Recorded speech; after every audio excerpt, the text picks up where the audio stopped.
You can't talk to no Muslim about Allah now. He'll kill you. A name! He'll kill you. Hebrew Israelites, they just want to argue.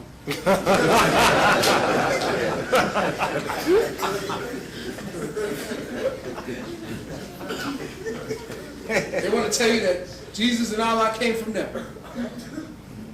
That you worshiping a Jewish God that we don't want.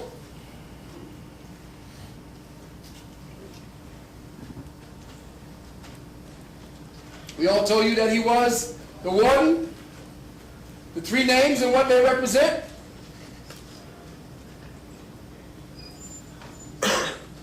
One sign that shows you that the end time is coming is Nibiru Marduk.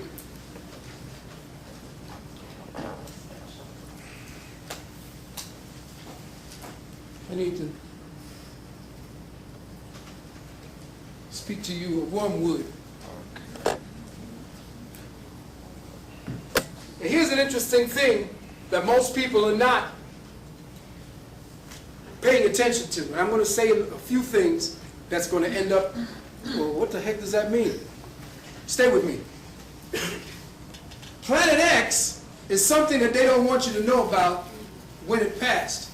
Why? Because it signaled the coming of an age and leaving of an age. And they don't want that age to be out of their control, the one we're getting ready to inherit. These are the names that your ancestors gave to this planet.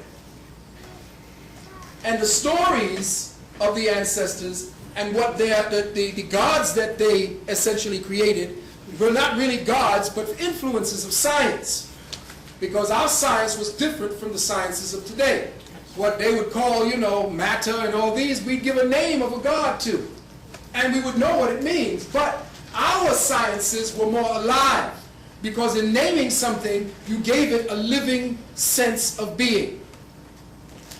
Western culture, in their sciences, labels dead things. They look at the different energies and label it with a dead, very cold, left brain thing. And they do not want to give away the science and the life force that's behind the thing that they have named. But our people were in tune with these forces because melanin, being a magnetic polymer, was always picking up electromagnetic energies and information that they are only now seeing is coming inside of light. They now know that different forms of light and the triangulation of different constellations coming together create specific types of behaviorisms inside of the cell and inside of your body and your temperament. So if that's the case, it means that there is an intelligence behind these triangulations, and these triangulations are broadcast signals of light codes coming to you so that your DNA may now begin to entrain and then shape the way the DNA will now give information to the biology of your body, and thus change refine your body to take away the density of the body so that you pick up even more refined signals. So with planets moving in our sphere, every planet that is in its position at this time is in its position to maintain our consciousness evolution to another plane. Where every planet is situated in our solar system, including the one that they call Nibiru, which comes by every 3,600 years, every time it passes by, just like every time Mars passes by, every time Venus, the moon, everything is happening on a psycho-spiritual level to change you in some way or to at least influence you. But guess what? Your religions take away astrology and astronomy because they understand what happens if you begin to study what happens in the sky. Then all your Jesus just goes out the window. Your Christ coming back and being born on the 21st and all this bullshit now becomes science. And they do not want you to deal with the spiritual sciences. The spiritual sciences have you looking up. Because guess what? Something is looking back. And sending out signals to you to wake up, my children. fun today. Yes, sir. I'm going to go forward and see and show you what has happened with Nibiru.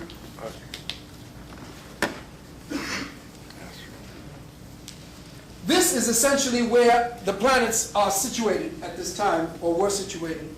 And these are the so-called 12 planets that Zechariah Sitchin had put together. They named partly the moon as one of the planets.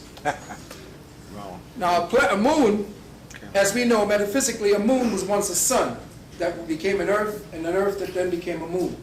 As all things, everything that we see happen, after it hits the moon stage, it then disappears and goes back into the Empyrean to draw together, as it does in cosmic clouds, to consolidate into a planet, into a sun. Again, the sun burns brightly. The born sun. Remember, the sun is the youngest form of life in the planet, in existence at this time.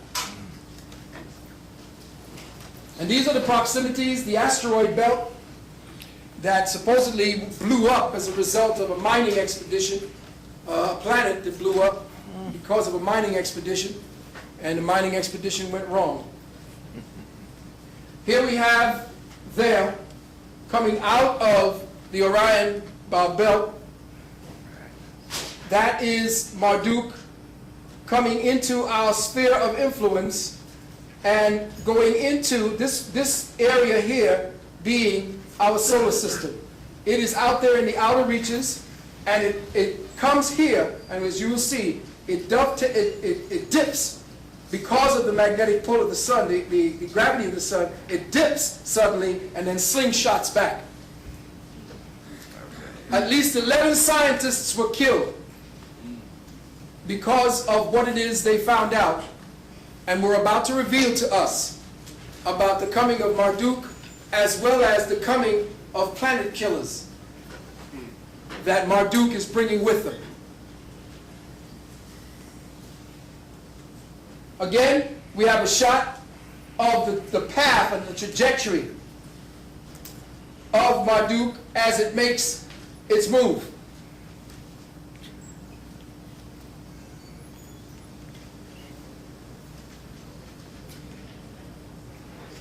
Now, at the point here, Nibiru came into our solar system. It came in at a 32-degree angle and left out at a 33-degree angle.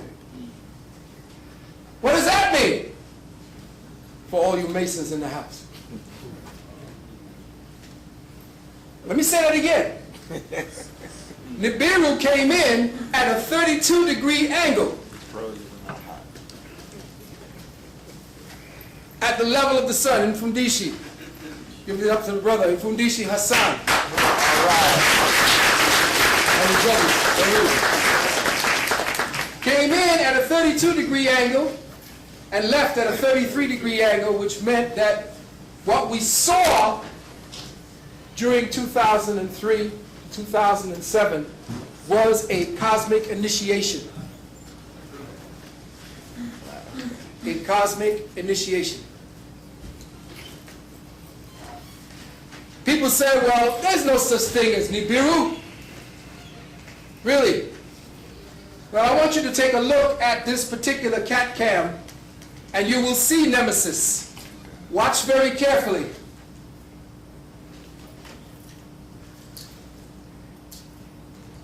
Watch the horizon. Yeah, right.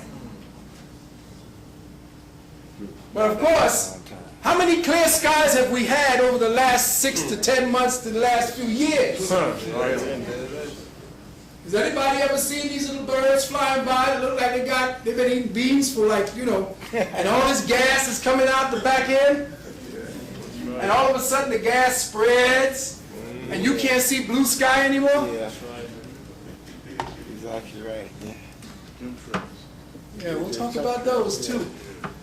But there is Nibiru, the second sun that your ancestors spoke about and put on their so-called cartouches, as well as in the coffin text and all of the other ancient texts that the Vatican still has hidden in the bowels of what turns out to be a 5-mile network of libraries.